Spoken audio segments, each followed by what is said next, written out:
Hello, this is Venus Brown. Today I'm going to be doing a reaction of The Crown, Season 1, Episode 4, called The Act of God.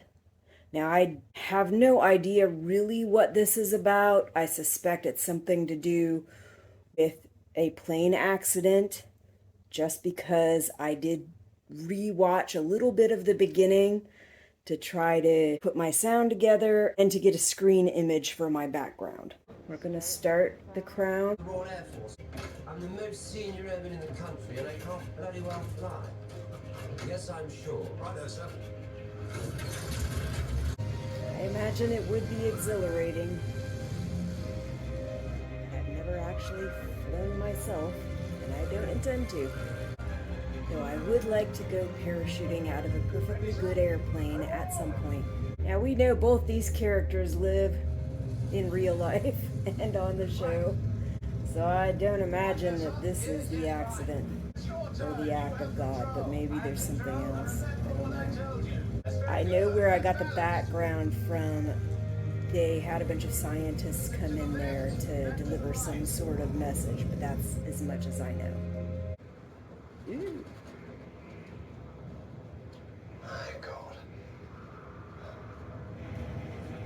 For a minute there, I thought that was an accident. No, apparently it's intentional.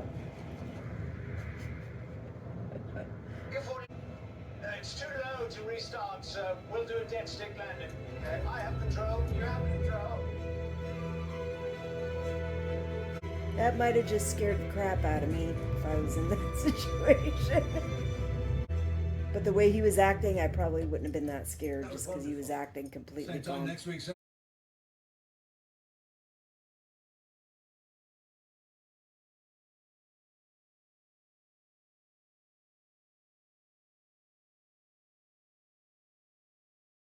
If you like this video, please click the like button. If you want more content, click subscribe. If you click that little bell and click all, then you'll get more content notifications.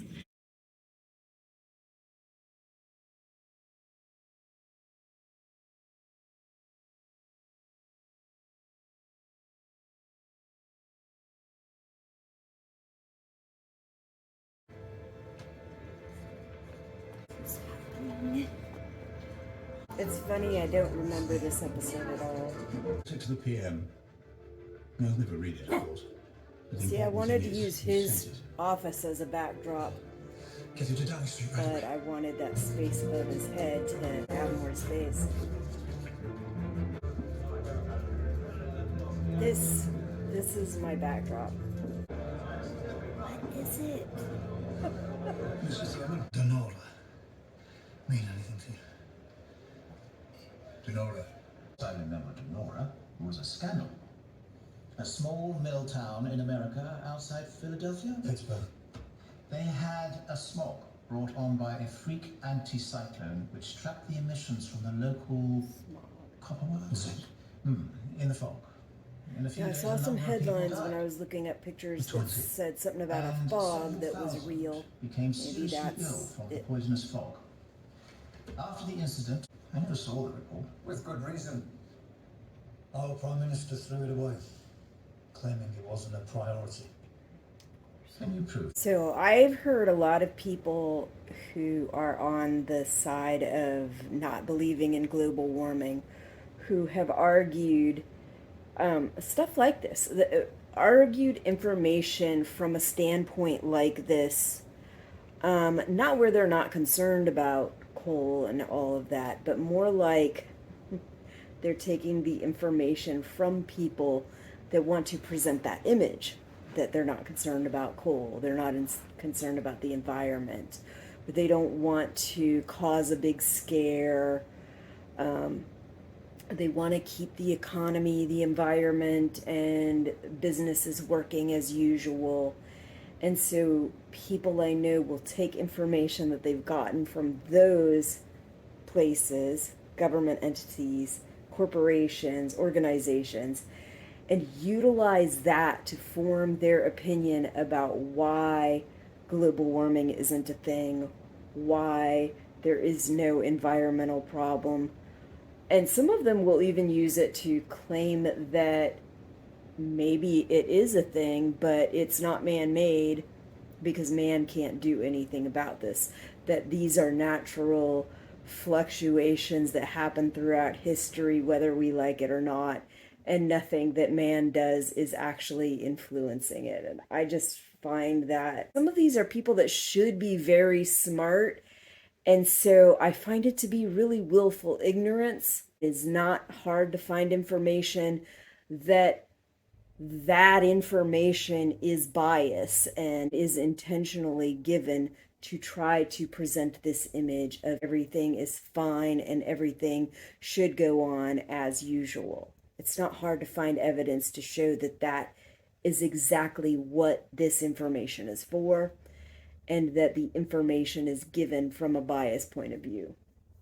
So, you know, some people that don't know any better, that are presented information and they don't really look into it, I get that. I get why they would think that that might be true.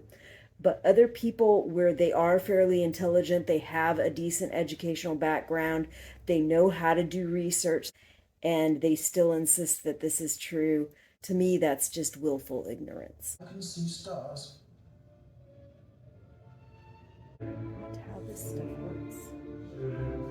Almost feels like I missed this episode, except I think I do remember seeing the beginning with Prince Philip in the plane. So I don't usually watch the beginning of a show and then stop watching unless it's something I'm really not interested in. They're letting those men buy us enough drinks for us to bring them home, only to have their unremarkability confirmed to us again. No. Thanks. Goodness. And what will you be doing in the meantime? Spend time in the company of someone remarkable. Ta-ra! If there's someone remarkable, you'd be interested See in this, that. young men and women everywhere, and proclaim it far and wide. It was her remarkable person to Young book. but be fierce. Is your time. I have heard about very like big smog problems in London, and there's an episode of Dorian Gray, one of the audiobooks that specifically that had this environment as like the specific medium for that episode. Is that what this was? Was that the Dorian Gray episode that I'm thinking of? This definitely reminds me of the episode. In the episode, there was like I think a serial killer or something out on the loose. A supernatural serial killer, but still, serial killer. The Queen is here, Your Majesty. Could you be more specific? Ma'am? Which one? There are two. The young one? Oh, the Queen. I was the Queen so long as my husband the King was alive, but since he died I'm no longer the Queen, I'm simply Queen Mary. My late son's widow was also the Queen, but upon the death of her husband she became Queen Elizabeth, the Queen Mother. Her daughter, Queen Elizabeth, is now Queen, so she is... The Queen. Bravo. We're all called sister. So you are. It can be a bit to keep up with, especially if you don't About time. understand it. Not to promise me one thing. Name it. Not to ask me how I am. It's all anyone ever does. Forget that conversation. And it always comes with Alright, a I canned promise. answer that isn't But if you are necessarily feeling up to true. it, there was something I wanted to talk to you about. Fire away.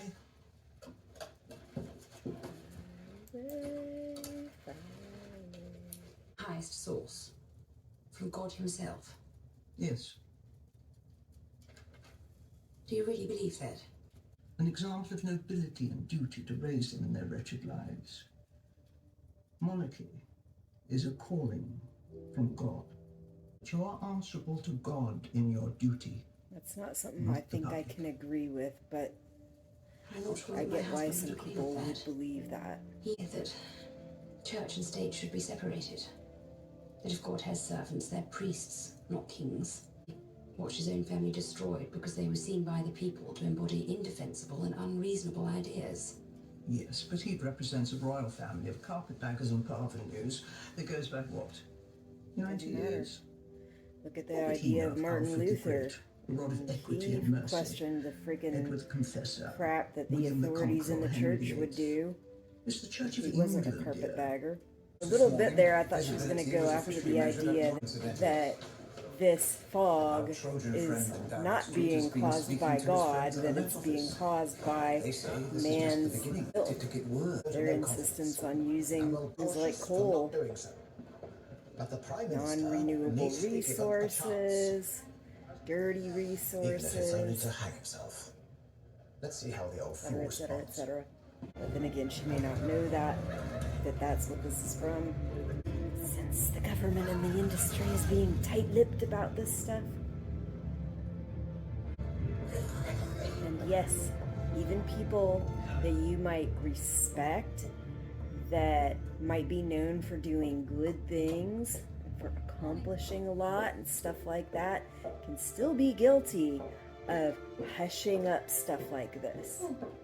I'm glad to see someone else Of made it in. being biased, of lying, of giving misinformation for a variety of reasons.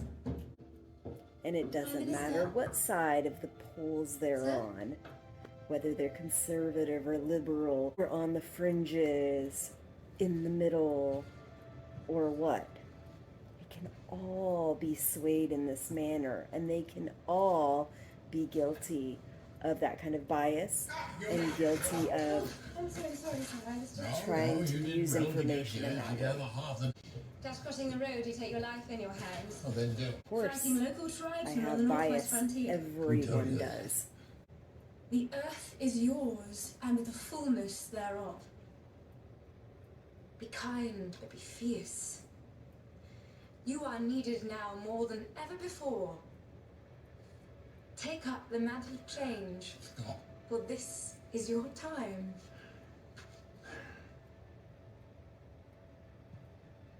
You're 24. All energy and hope, and passion and fire. He was young and hadn't It's been remarkable. extinguished yet. Dug and burned it all out of him. Or not. So was this a long, extended, like, ongoing thing, or was it a fairly short thing? Because I think I remember from one of the books that I read that there was actually a long, extended period of time that London was like this. And prevailing over fascism, evil, and tyranny. Letting them freeze is not one of them. You do not seem unduly concerned. I'm not. You do know that my late father wrote many years ago to your predecessors to express his deep concern about the inner city power stations that your party was building. I just realized that I have been filming in a dimly lit room. I apologize for that. Just for consistency's sake, I'm going to keep it dimly lit like this. So next recording, it should be a normally lit room. Sorry. And it is my lunchtime. I have to eat before I go and pick my kid up, so I have some coffee and food. I apologize for being impolite, but it's just something I gotta get done. Sympathetic with your father's concerns at the time. I also have sympathy with the leader articles in the newspapers today. You'll have to be angry at someone. But I as have good leader, reason to be. one cannot simply react to everything. We need the power stations. We need the coal. People need to burn coal to warm their homes. It is weather. It will pass. He's learning to fly. Whatever for? Have we not enough 'Cause he qualified wants pilots to. take him where he needs to go? No, he wants to fly himself. Nothing you or His Royal Highness do is a private matter. And the father of the future King of England risking his life needlessly is... You've taken away his home, you've taken away his name. There comes a time where one must draw a line in the sand. And that you cannot, ma'am, not to you. Something your dear late papa would certainly have taught you had he been granted more time to complete your education. Okay, so my kid and I've been listening to this audio book on Audible. I think it's called Northanger Abbey. I listen to a lot of the Abbey books.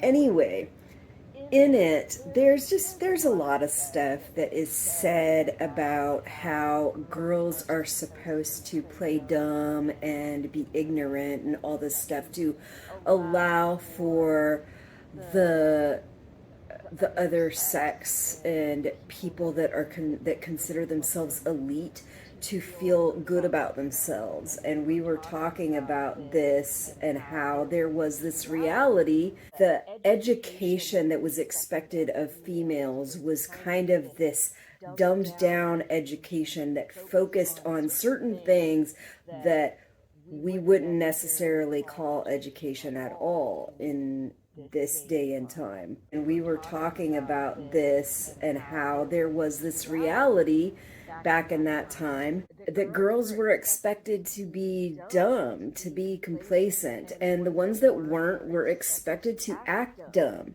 This somehow was considered to be a quality person, which is very, very different from now. And maybe it wasn't really that way everywhere, but it was something that I think was kind of expected at a certain time frame and in certain places. That's what this reminds me of. He specifically talks about her education. Some of the stuff he was saying and the way that he was acting just reminded me of that. And we've listened to plenty of other audiobooks that are in a similar vein, where they expect these girls to be dumb, where they treat them like they're dumb. There's just really a lot of really patronizing stuff in these.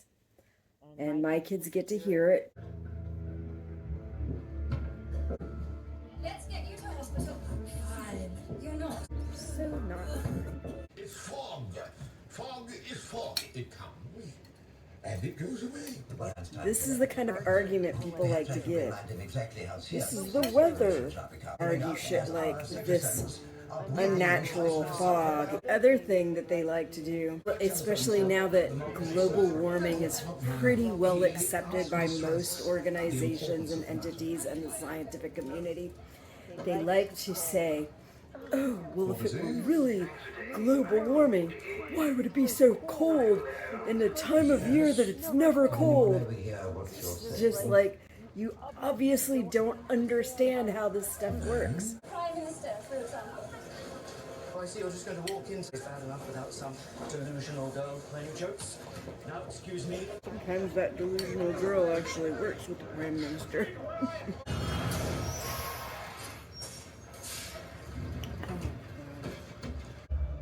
How much longer are you going to give the old man? The majority is tiny. In case any of you are in that camp that believes that because there's cold weather at a time that isn't usually cold, that there's no global warming. Global warming is about the average temperature of the Earth going up.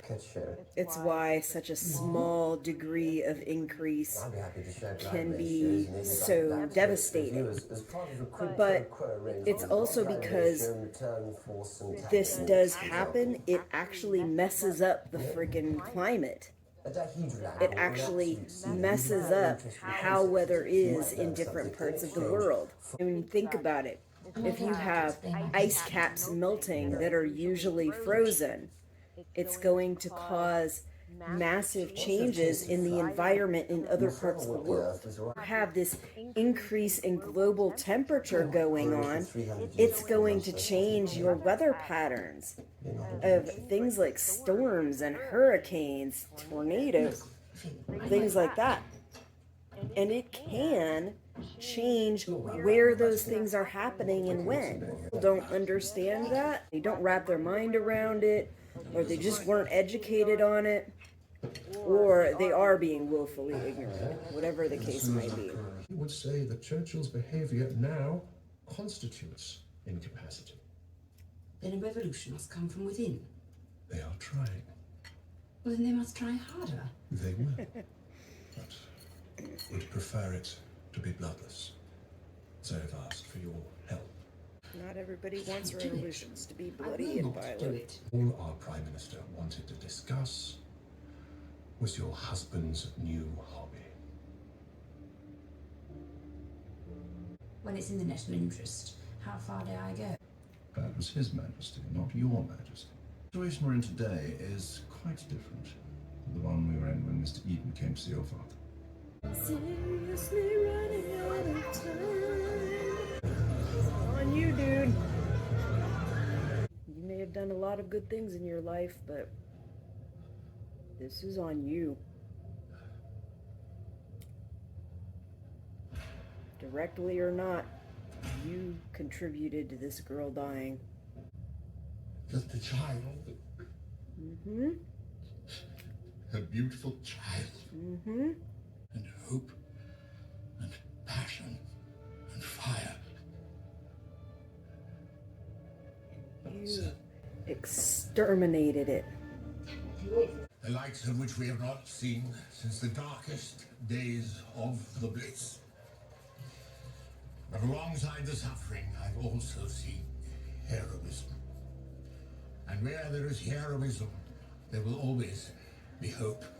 For hospital staff, more money for equipment, and a full and independent public inquiry into the causes of air pollution to ensure that such a calamity may never befall us again.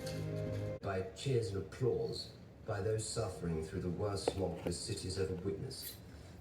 Headline reads, "True leader in a crisis." The parallels between his appearance yesterday and the wartime years were striking.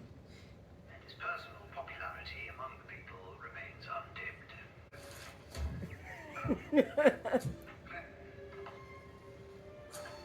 Claire, can you hear me? You know you've been defeated before the war even began.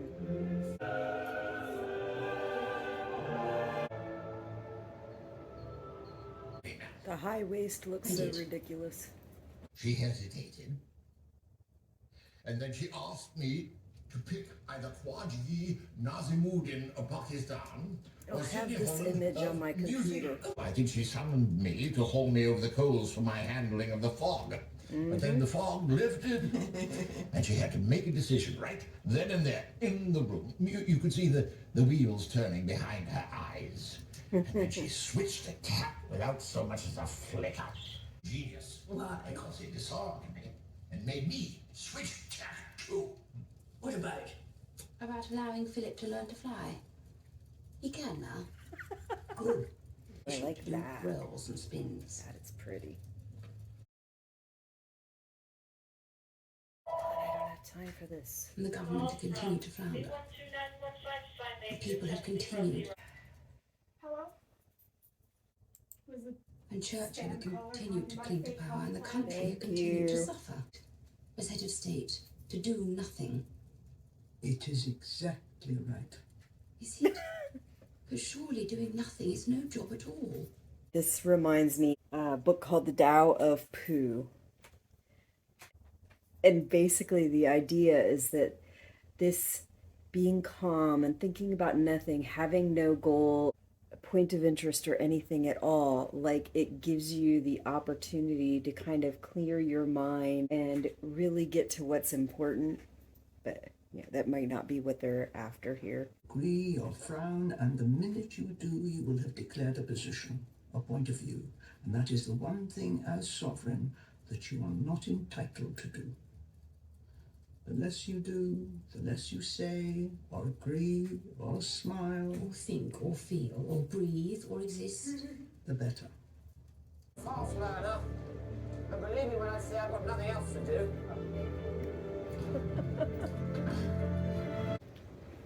That was episode 4 of The Crown. I will see you on the next episode. Bye. Until next time, I'll see you when I see you. If you like this video, please click the like button. If you want more content, click subscribe. If you click that little bell and click all, then you'll get more content notifications.